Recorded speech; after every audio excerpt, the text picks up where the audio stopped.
Shwa bangin Sdang ya ka kubor, ni kerpat ipi ki nongpet, ban subscribe ya ka ni ka channel, ban klik ya notification bell, pin yo kloy ki kubor na ka Jylla.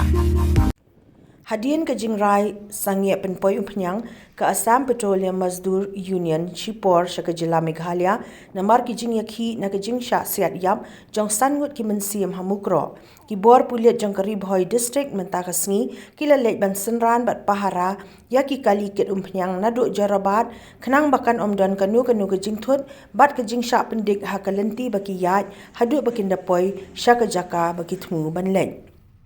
Usanchet Surekha Joint General Secretary Jong Petroleum Dealers Association Ula Ong Bakadon ka jingiakhih yak umphñiang shah Jylla Meghalaya da ka Assam Petroleum Mazdoor Union ka shipor namar bakadang don ka jingiakhih ha Meghalaya Ri Hadien balayo ka jingpentikna na ka Sorkar Meghalaya baki lapha iki Pulit ban Pahara yaki nakaliang ka association kala Sdang man pha biang mynta ka sngi kumba saupo tali ki trok ket umphñiang ban pynpoi shah Meghalaya Ryngkat ka Pahara ki Pulit jong ka Jylla nakaliang jong la penpauru ya ka sngu iki Pulit jong ka Jylla Meghalaya ki bala kloy ban ya trailang bat ki ba ula kermen ba baro kenlong ki ba yat bet ba ula penpauru ya ka sngu halor ke ka bala jah Mukroh ban nakaliang jongki ki kermen bakani ka jingiakhih kan poi no ka jingiasup bat baki kambaro kan yat bet yat renti kumba julong.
Petroleum Dealers Association of Meghalaya.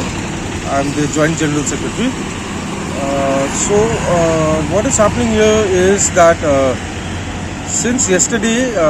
because of security concerns in Meghalaya, the Tanker Drivers Association, which is Assam Petroleum Mazdoor Union, they had temporarily stopped the supplies. And yesterday, after assurance from the government that they'll be providing police escort,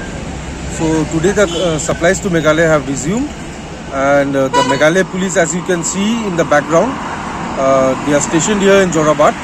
and they are escorting all the vehicles all the way down to the different districts of Meghalaya. And so we from the Petroleum Dealers Association, we are very grateful to the Meghalaya government and particularly to the police department and the IC sir from Umphniang and the SP sir from Ri Bhoi for providing us with all the support so that the smooth supplies to Meghalaya continue. And we from our Dealers Association, we would like to also say that we stand together,